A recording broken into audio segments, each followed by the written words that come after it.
Nah sekarang di ini sendiri di kebutuhan keberagamaan di kalangan generasi muda di Amerika gimana tuh di kampus? Apa mereka sudut pandang terhadap agama tuh bagaimana? Apa ada perubahan? Apa mereka sudah merasa dahaga gitu hati terhadap, karena dunia ini kan pasti tidak akan memenuhi hausnya hati terhadap ketenangan ya, kehidupan gembar-gembor dunia ini. Bagaimana menurut Profesor Jim?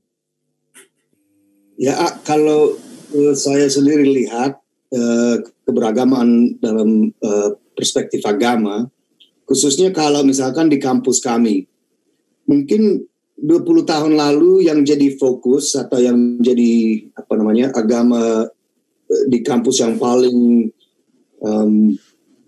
menonjol, yang paling visible itu memang agama Kristen. Tapi selama 20 tahun ini justru dengan adanya Muslim Student Association dengan tujuannya untuk meluruskan atau meluruskan kesalahpahaman orang Amerika, para penduduk Amerika terhadap Islam misalnya.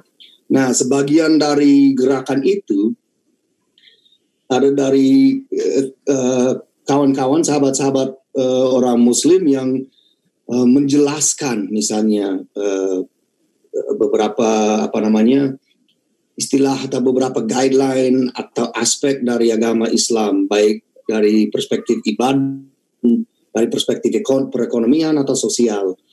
Yang menarik, pada saat yang sama sistem dan administrasi kampus, universitas, insya Allah dengan ikhlas hati juga mau mendengarkan saran dan masukan dari mereka. Salah satunya contohnya, dulu kan kalau di Indonesia kalau mau sholat gampang kan, biasanya ada musola, ada air wudhu sudah disediakan di sebuah tempat, jadi lebih gampang. Tetapi kalau di Amerika, dulu di kampus kami belum tentu ada tempat khusus untuk sholat wudhu misalnya. Jadi kalau di kampus, kalau sudah menjelang sholat Jumat misalnya, kalau mau wudhu harus agak mempersulit sebenarnya, karena kakinya harus dibawa ke atas, masukin dalam kolam seperti itu, sink.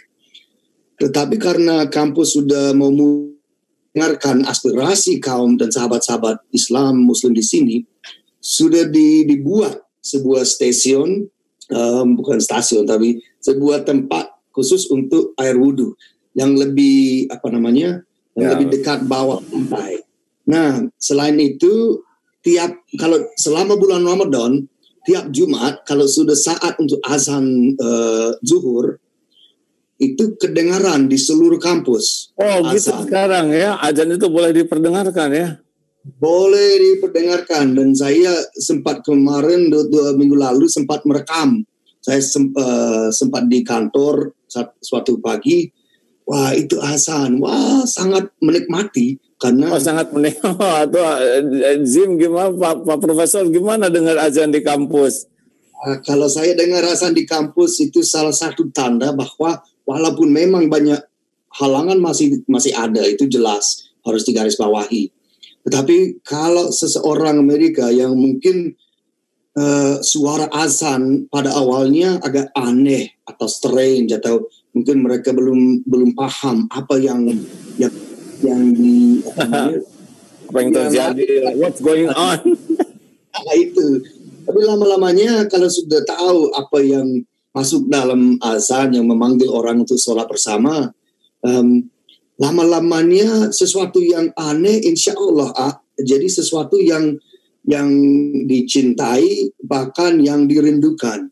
Wah, kalau Masya Allah. Tanda dan semoga ke depan kita bisa lebih hidup bersama. Nah, pada saat yang sama memang harus diakui bahwa dalam 15-20 tahun lalu yang baru lewat ini, walaupun sebagian besar orang Amerika lebih tertarik untuk lebih tahu, lebih paham terhadap Islam dan sahabat-sahabat kita yang Muslim, ada sebagian yang makin takut, misalkan Islamofobia tetap ada. Sunatullah lah itu mas, sudah tidak usah aneh. Kalau ada yang tidak suka karena memang satu belum paham. Betul. Yang kedua memang selalu ada ujian begitu. Betul. Jadi PR-nya justru ya. Ya, kalau AA dulu di Amerika, apakah itu sulit untuk mencari musola atau masjid, atau AA menikmati masjid-masjid yang ada di Indonesia, di Amerika? Ya, saya waktu di Amerika memang ceramahnya dari masjid ke masjid, jadi tidak susah. Diantar memang. Waktu di Jepang yang agak susah tuh, jauh, sehingga harus sholat di taman, harus sholat di pinggir jalan, ikut wudhu ke minimarket, ya, Masya Allah. Wah, ini berita yang menggembirakan kalau dari sisi Islam ya. Di kampus ada dikumandangkan azan. Saya kira memang ini semua sudah takdir Allah, bahwa seluruh dunia kan milik Allah ya. Bahwa mendengar asma Allah disebut seharusnya menjadikan sesuatu yang lebih baik. Nah, para mahasiswa sendiri sekarang kalau Pak Profesor Jim lihat ini, bagaimana? Apakah generasi muda itu mulai ada kehausan? Tahu haus itu kan? Tahu. Haus untuk kegiatan rohani. Karena saya yakin sekali bahwa setiap orang itu hatinya itu adalah mencari ketenangan, mencari kesejukan, mencari sesuatu yang menenteramkan. Dan dunia berikut isinya termasuk nafsu, syahwat, amarah, itu sama sekali tidak bisa menenangkan hati. Mau kaya, mau punya jabatan, hati itu tidak bisa dibeli oleh dunia berikut isinya. Dan hati itu memang hanya bisa dirasakan kalau makin dekat dengan Allah.